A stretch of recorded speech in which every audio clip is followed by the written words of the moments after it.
ஒரு மிக்சர் ஜாரில் இப்போ நீங்கள் பார்க்கக்கூடிய இந்த மசாலா எல்லாத்தையுமே போட்டுக்கோங்க. 1 ஸ்பூன் அளவுக்கு கருப்பு மிளகு சேர்த்துக்கோங்க, 1 ஸ்பூன் அளவுக்கு ஜீரகம், இது கூடவே 1 ஸ்பூன் அளவுக்கு நம்ம சோம்பையும் சேர்த்துக்கலாம். இப்போ மிக்சர் ஜாரை மூடி நல்லா பார்த்திங்கன்னா பவுடர் ஃபார்முக்கு அரைச்சி எடுத்துக்கோங்க. இந்த அளவுக்கு நல்லாவே உங்களுக்கு அரைஞ்சிருக்கணுங்க. அப்போ தான் உங்களுக்கு செய்யும் போது நல்லாயிருக்கும். இப்போது ஸ்டவ் ஆன் பண்ணி கடாய் வச்சுக்கோங்க. கடாய் நல்லா காஞ்சி வந்ததும் அதில் நம்ம தேவையான அளவுக்கு ஆயில் சேர்த்துக்கலாம்.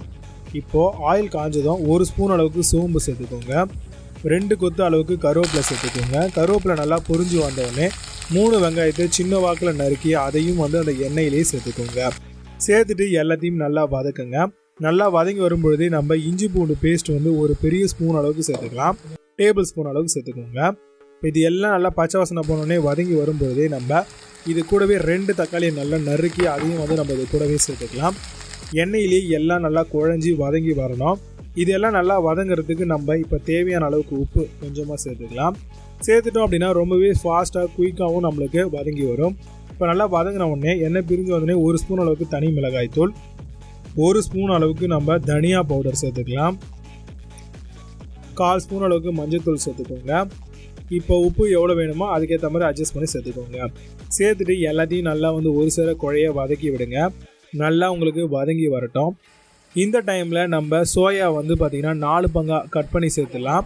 அதை பார்த்திங்க அப்படின்னா ஃபுல்லாகவே சேர்த்துக்கலாங்க. சோயாவை சின்ன சின்னதாக கட் பண்ணி போடுறது மூலமாக ரொம்பவே உங்களுக்கு நல்லாயிருக்கும். சோயாவை நல்லா தண்ணியில் நம்ம சுடுதண்ணியில் போட்டு நல்லா பிழிஞ்சு எடுத்ததுக்கப்புறம் தான் இதில் சேர்க்கணும். இப்போ எல்லாத்தையும் நல்லா பெரட்டி விடுங்க. தேவைப்பட்டால் கொஞ்சமாக தண்ணி மட்டும் சேர்த்துக்கோங்க. சேர்த்துட்டு எல்லாம் நல்லா பெரட்டி விடுங்க. இப்போ மசாலா எல்லாமே சோயாஸில் போய் ஊறி இருக்கும். இப்போ தட்டு மூடி ஓப்பன் பண்ணிங்க அப்படின்னா நல்லா குக்காகி வந்திருக்கும். இந்த மாதிரி இருக்கும்.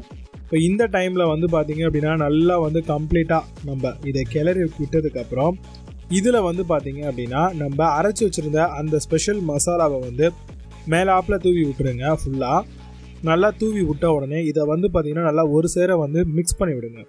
எந்த அளவுக்கு மிக்ஸ் பண்ணுறீங்களோ அந்த அளவுக்கு பார்த்திங்கன்னா சோயா பார்த்திங்கன்னா நல்லா மசாலாவோட கோட் ஆகும். இப்போ மசாலாவோட நல்லா கோட் ஆகி வருது. இந்த டைமில் நம்ம ஒரு கை நிறைய கொத்தமல்லி சேர்த்துக்கலாம். கொத்தமல்லி சேர்த்ததுக்கப்புறம் கூடவே ஒரு பச்சை மிளகாவை கிராஸாக கீறி அதையும் சேர்த்துக்கோங்க. சேர்த்துட்டு எல்லாத்தையும் நல்லா சூப்பராகவே பெரட்டி விட்டுருங்க. இந்த அளவுக்கு நல்லா பெரட்டிங்கன்னா கறியை மிஞ்சுற அளவுக்கு ரொம்பவே டேஸ்டியாகவும் எம்மியாகவும் இருக்கும். இப்போ ஸ்டவ் பார்த்திங்கன்னா லோ ஃப்ளேமில் வச்சு லைட்டாக பார்த்திங்கன்னா ட்ரை ஆகிற மாதிரி வைங்க. ட்ரை ஆனதுக்கப்புறம் ஸ்டவ் ஹை ஃப்ளேமில் வச்சு ஒரு 2 மினிட்ஸ் மட்டும் குக் பண்ணிவிட்டு இப்போ ஸ்டவ் ஆஃப் பண்ணிவிட்டு சர்வ் பண்ணுங்கள். ரொம்பவே சூப்பரான மசாலா சோயா ஃப்ரை ரெடி கறி டேஸ்ட்டில்.